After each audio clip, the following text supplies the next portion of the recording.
राजस्थान के बांसवाड़ा में पीएम मोदी ने कांग्रेस के घोषणा पत्र को अर्बन नक्सलियों से प्रभावित बताया। इसके साथ ही उन्होंने पिछली मनमोहन सरकार का जिक्र करते हुए बड़ी बात कही। प्रधानमंत्री मोदी ने राजस्थान के बांसवाड़ा में कांग्रेस के घोषणा पत्र को आड़े हाथ लिया। पूर्व प्रधानमंत्री मनमोहन सिंह के एक बयान का हवाला देते हुए उन्होंने कांग्रेस पर बड़ा हमला बोला। पहले जब उनकी सरकार थी उन्होंने कहा था कि देश की संपत्ति पर पहला अधिकार मुसलमानों का है। इसका मतलब ये संपत्ति इकट्ठी करके किसको बांटेंगे? जिनके ज्यादा बच्चे हैं उनको बांटेंगे। घुसपैठियों को बांटेंगे। पीएम ने कांग्रेस के मैनिफेस्टो के हवाले से बताया कि उसमें देश के लोगों की प्रॉपर्टी के सर्वे की बात हुई। इतना ही नहीं, आगे क्या कहा है?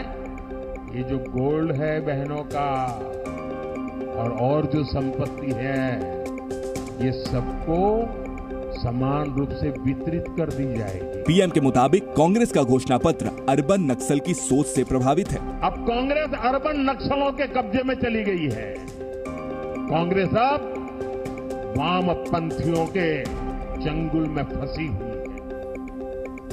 तो मैनिफेस्टो को लेकर पीएम मोदी के दावों को कांग्रेस ने झूठा करार दिया। कांग्रेस ने पीएम को चुनौती दी कि वो उनके मैनिफेस्टो में कहीं भी हिंदू या मुसलमान शब्द ढूंढकर बता दे। प्रधानमंत्री ने कांग्रेस के मैनिफेस्टो पर वार किया तो उसके नेता भी पलटवार के लिए मैदान में उतर आए और चुनौती दी कि पीएम उनके घोषणा पत्र में हिंदू मुस्लिम जैसे शब्द दिखा दे।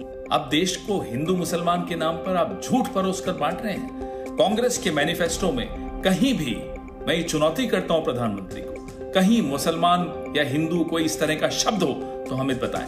अपने दूसरे नेताओं के साथ राहुल गांधी भी पीएम मोदी पर पलटवार करने के लिए सोशल मीडिया पर आए और पीएम मोदी को झूठा कहते हुए लिखा कि कांग्रेस के क्रांतिकारी मैनिफेस्टो को मिल रहे अपार समर्थन के रुझान आने शुरू हो गए हैं। नरेंद्र मोदी के झूठ का स्तर इतना गिर गया है कि वो घबराकर अब जनता को मुद्दों से भटकाना चाहते हैं। कांग्रेस प्रवक्ता सुप्रिया श्रीनेत ने तो पीएम को मर्यादा का पाठ पढ़ा डाला। एक भी मुद्दे की बात नहीं करना चाहते आज, लेकिन आपने जो कहा है ना, आपने मर्यादा की वो सीमा लांघी है जो पाप है। मंगलसूत्र पे आपने बोला है, आपकी हिम्मत कैसे हुई मंगलसूत्र पर बोलने की? इसके साथ ही कांग्रेस ने मंगलसूत्र पर भी पीएम को चुनौती दी और घोषणा पत्र में उसका जिक्र दिखाने का चैलेंज दिया। प्रधानमंत्री ने अपने बयान में मुसलमानों का जिक्र किया तो उनके सबसे बड़े नेता माने जाने वाले अज़दुद्दीन ओवैसी ने पीएम मोदी को मुस्लिम विरोधी कहा। प्रधानमंत्री के एक बयान ने विपक्ष को उन पर हमला करने का मौका दे दिया। उन्होंने कहा था कि देश की संपत्ति पर पहला अधिकार मुसलमानों का है। इसका मतलब ये संपत्ति इकट्ठी करके किसको बांटेंगे?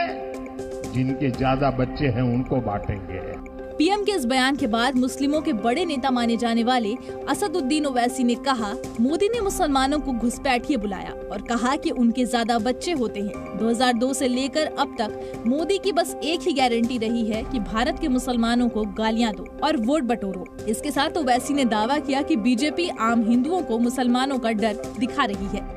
पीएम मोदी ने दावा किया कि कांग्रेस महिलाओं के गहने को देश में बांट देगी, तो शिवसेना यूबीटी के नेताओं ने नोटबंदी याद दिलाते हुए पीएम पर महिलाओं की संपत्ति बांटने का आरोप लगाया। तो आपने माताओं बहनों की संपत्ति को एक प्रकार से बांटने का काम कर दिया, उसको छीनने का काम कर दिया। कांग्रेस ऐसा कुछ भी नहीं करने वाली है।